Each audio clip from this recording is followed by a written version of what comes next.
Buenas tardes, gracias por estar aquí. Como el profesor dijo, me llamo Blanca y el tema que les voy a hablar es el impacto de Sor Juana Inés de la Cruz en el feminismo mexicano.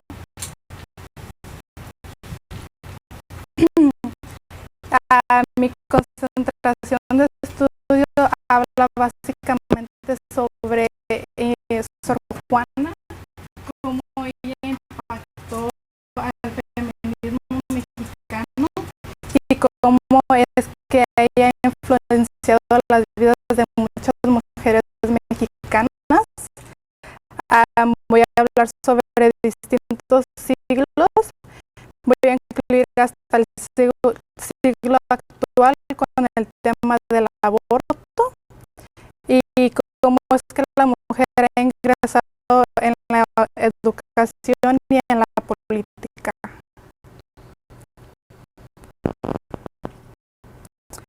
Ok, mi esquema, como ya les mencioné, voy a hablar primero qué es el feminismo.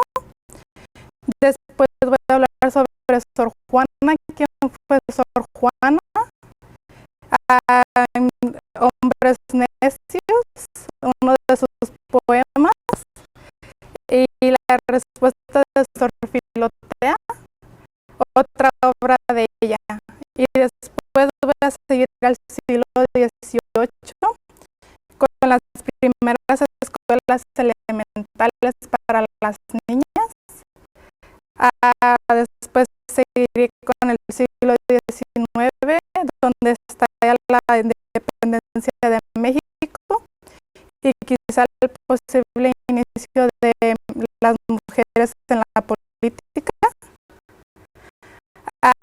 Y el final al siglo XX con el gran esperado inicio de la mujer en la política y el voto femenino y un inicio del feminismo. Y para terminar con el siglo XXI, el tema del aborto. Ok, ¿qué es el feminismo? De acuerdo con la Real Academia Española, el feminismo significa lo siguiente. 1. Doctrina social favorable a las mujeres a quien concede capacidad y derechos reservados ante los hombres. Número 2. Movimiento que exige para las mujeres iguales derechos que para los hombres. Okay. Seguiré con mis preguntas de mi estudio. ¿Cómo han cambiado las mujeres en la política y en la educación? ¿Cuál ha sido la meta más seguida por los grupos feministas? ¿Y cuál es el impacto del feminismo en el mundo actual de México? Ok, quise empezar con una foto de Sor Juana para que todos la conozcamos. Yo sé que todos la conocemos ya, pero quisiera hacer nomás referencia como para que es como ella es dibujada, como ella es vista. Ella es vista como una intelectual.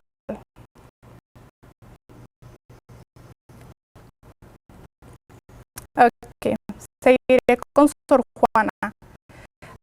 Sor Juana Inés de la Cruz fue vista como la primera mujer de la Nueva España feminista. Sor Juana Inés de Asborges y Ramírez de Santillana nació el 12 de noviembre de 1651. Fue hija de un español y una mexicana.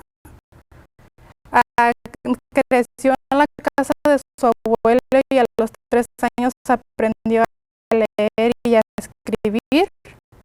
Ella asistía a la escuela con su hermana y es donde ella aprendió a su corta edad. A los 8 años se mudó a la Ciudad de México con unos familiares de su mamá, donde aprendió el latín con tan solo 20 lecciones, y en 1667 ingresó a la vida religiosa, convirtiéndose en monja. La razón por la que ella decidió tomar el atuendo fue porque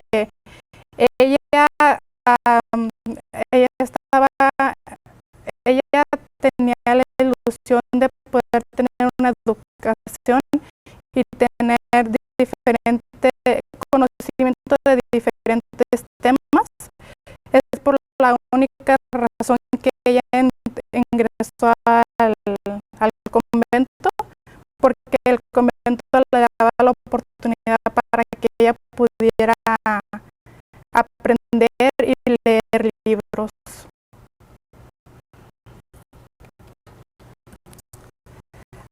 Es la única mujer mexicana en un billete de México.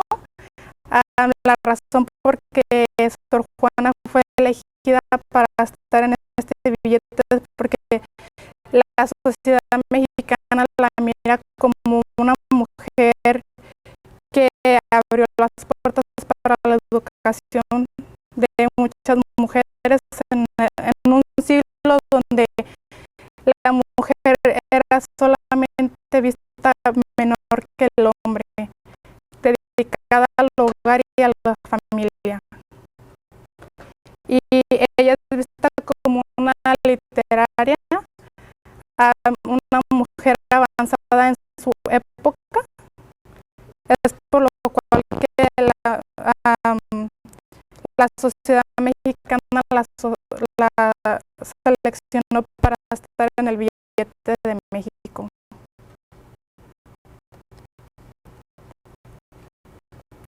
Ok, voy a seguir con la de Hombres Necios. La primera obra que estaré hablando de Sor Juana es un poema que forma parte de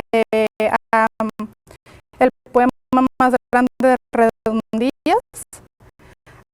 Voy a leer la primera estrofa y dice: hombres necios que acusáis a la mujer sin razón, sin saber que eso es la ocasión de lo mismo que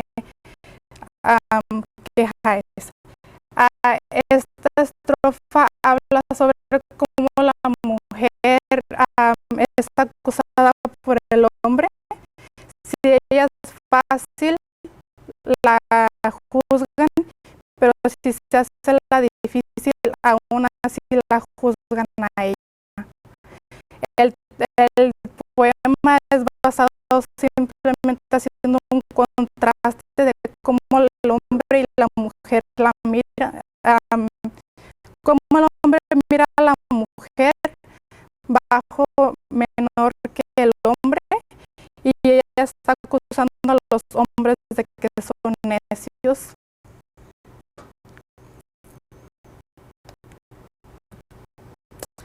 La siguiente obra que voy a hablar es la de la respuesta a Sor Filotea.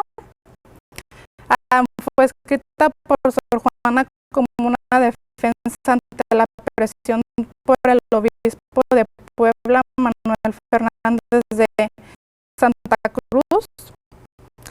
Es la primera carta donde una mujer defiende el derecho de las mujeres a estudiar y a aprender de diferentes temas. Aún siendo monja, ella se atrevió a escribir sobre distintos temas, los cuales le ocasionarían el descontento del obispo. Estos temas incluyen temas como el amor,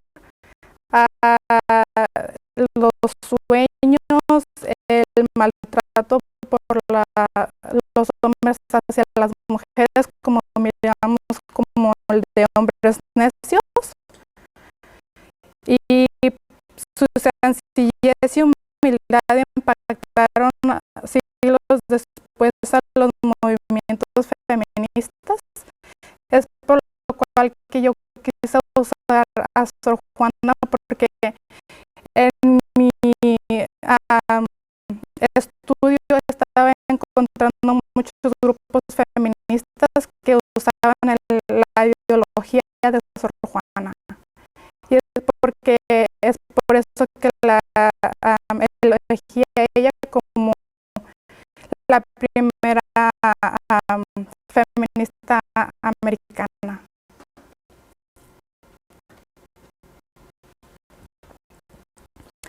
Ok, en el siglo XVIII, después de Sor Juana, las mujeres no tenían ni voz ni voto ante la sociedad. Se crearon las primeras escuelas primarias para las niñas. Estas instituciones fueron las más numerosas durante esa época. La educación de las mujeres era más corta que la de los hombres, y los temas de las niñas eran censurados y limitados, mientras que los hombres podían obtener una educación y una carrera. En la política no tuvieron un ingreso ni ningún avance, y en este siglo solamente miramos a la mujer dedicada al hogar y al marido, y ningún avance en la educación ni en la política. En el siglo XIX, a principios del siglo, la independencia de México representó el primer intento de la mujer en la política. Dos mujeres, Josefa Ortiz de Domínguez y Leona Vicario. Josefa Ortiz de Domínguez fue la esposa del corregidor de Yucatán, y ella prestaba su casa para que los personajes principales de la independencia se reunieran y pudieran hablar sobre la independencia de México. Y Leona Vicario, a los 18 años, quedó huérfana, heredando la fortuna de su familia. Ella donó la mitad de su fortuna para la causa de la independencia. Su avance en la educación fue un gran logro. Las mujeres ya podían asistir a secundarias y después podían obtener un diploma en una carrera.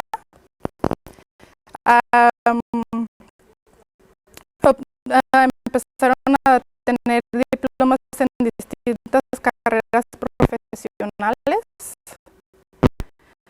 Una equidad de géneros ya era pronunciada en distintos diarios feministas dedicados a las señoras mexicanas. Una revista es Las Flores de Anacaona. En esta revista ellas hablan sobre los derechos de las mujeres, el sufragio de las mujeres y el derecho de las mujeres en la política.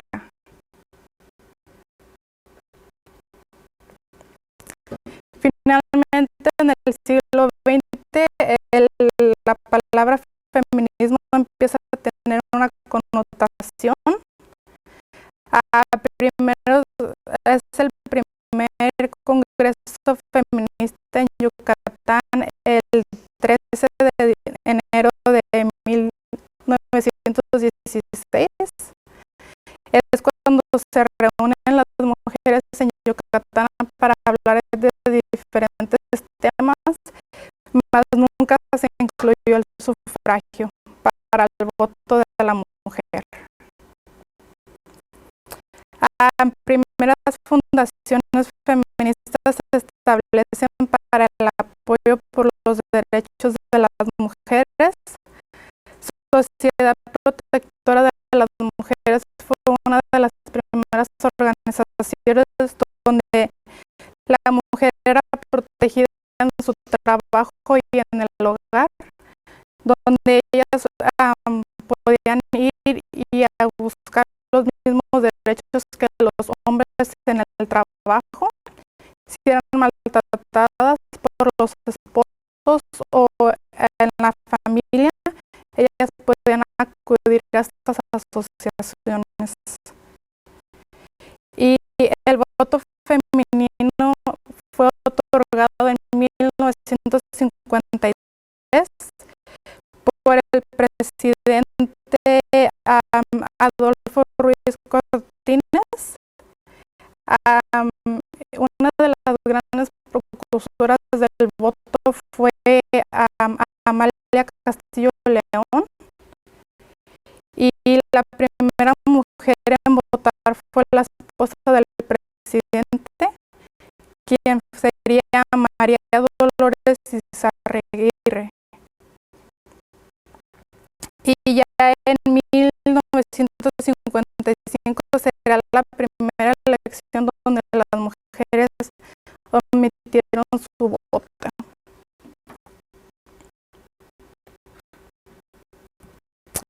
Y en el siglo actual, siglo XXI, la mujer moderna sigue su avance en la educación y en la política. Hay una nueva ley donde hay el 70% de un género en la política y el 30% tiene que ser de distinto género. Esto le da un poquito más de participación a la mujer, y ellas siguen luchando por una equidad de géneros en la política, como las mujeres postulándose para presidente. Aún no ha habido una mujer presidente, pero en un futuro pienso que lo habrá. Y el objetivo del feminismo en este siglo era el del aborto, y cual ya fue otorgado en el 2007, con una cláusula donde no se permite que las mujeres aborten antes de las 12 semanas, después de las 12 semanas. Pero ahorita está en un debate y todavía no han llegado a un acuerdo.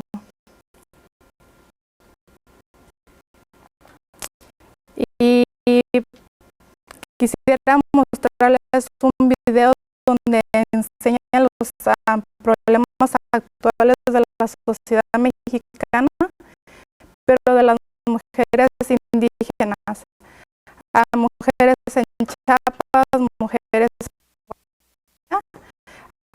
Este tema no lo incluí en mi proyecto porque ya era muy tarde, pero me hubiera encantado poderlo poner, porque habla sobre mujeres mexicanas.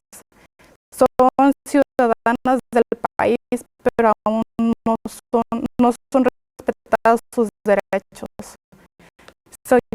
Por favor, quisiera que vieran el video.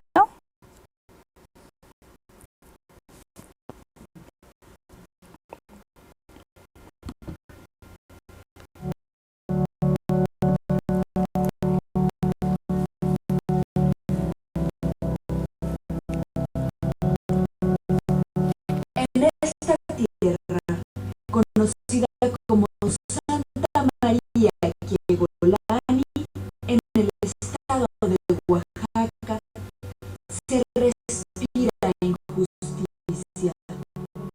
Es donde nació Eufrosina Cruz,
o fue alcohólico, le pegaba mucho a mi mamá. Mi mamá, yo veía que nos tenía que sacar de ahí para que mi papá no nos pegara, que mi hermana a los 12 años se casó, a los 13 años se convirtió en mamá, a los 31 años ya tenía 9 chamaquitos.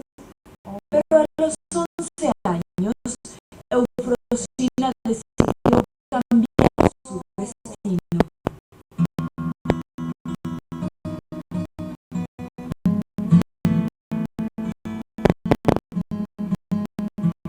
Tuve que salir del pueblo para yo poder luchar por mi libertad. Tuve que caminar casi más de 10 horas a una primera comunidad con lo poquito que tenía yo, que en ese entonces no conocía yo que era una mochila. Aprendió a hablar español y terminó una carrera universitaria. Yo quería hablar como esa gente, vestirme como esa gente, quizás muchas veces, y no porque yo me avergüence de lo que soy o de mi identidad indígena. Al contrario, me siento orgullosa de mi lengua, de mis padres, hoy por hoy,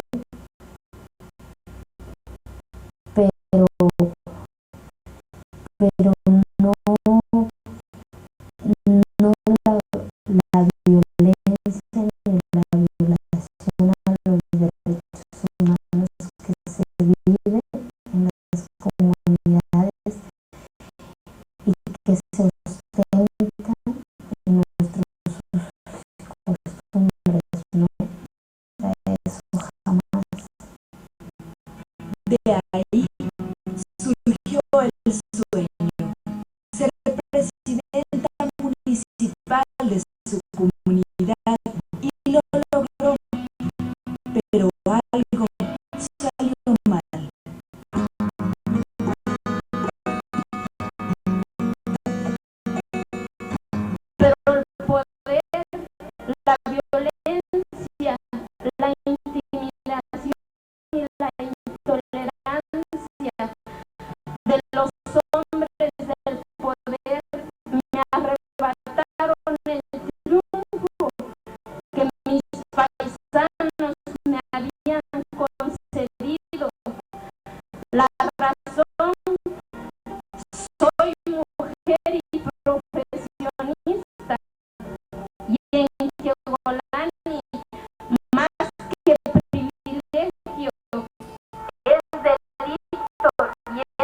Y finalmente mi conclusión, me espero que les haya gustado este video. A mí me impactó porque siendo mexicana me puedo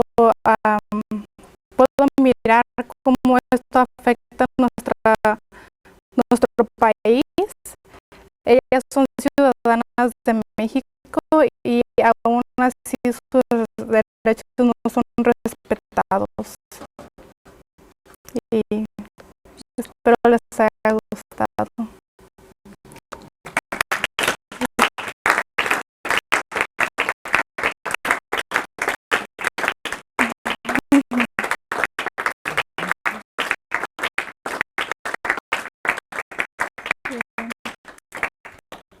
¿Alguna pregunta?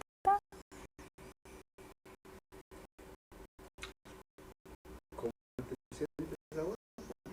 Muy bien. Me siento muy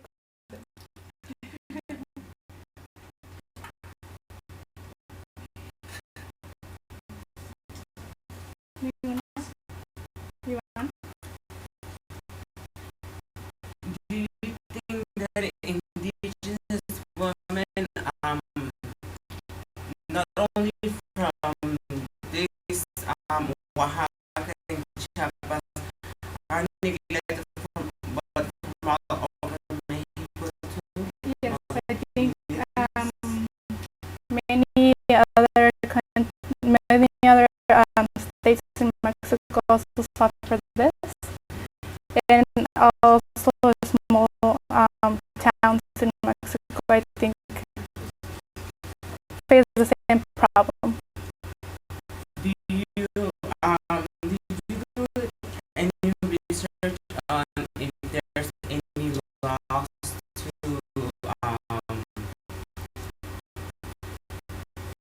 that say that they have the same rights as other people?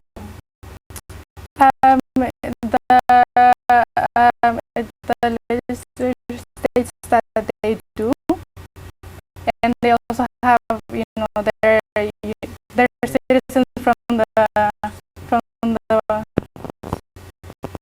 country, but the communities where they live is where they don't respect their rights.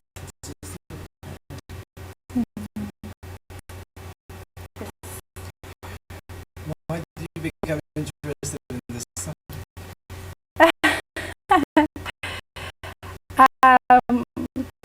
I'm not a feminist, or maybe I am, but I just since I read from Sor Juana Inés de la Cruz her poem Hombres Necios, and also the reply, I was really interested in the topic, and then after I found this video, it was like I have to do it on this. I really appreciate what she did for the indigenous women in Mexico. So I think it was respectful and an honor to appreciate her work.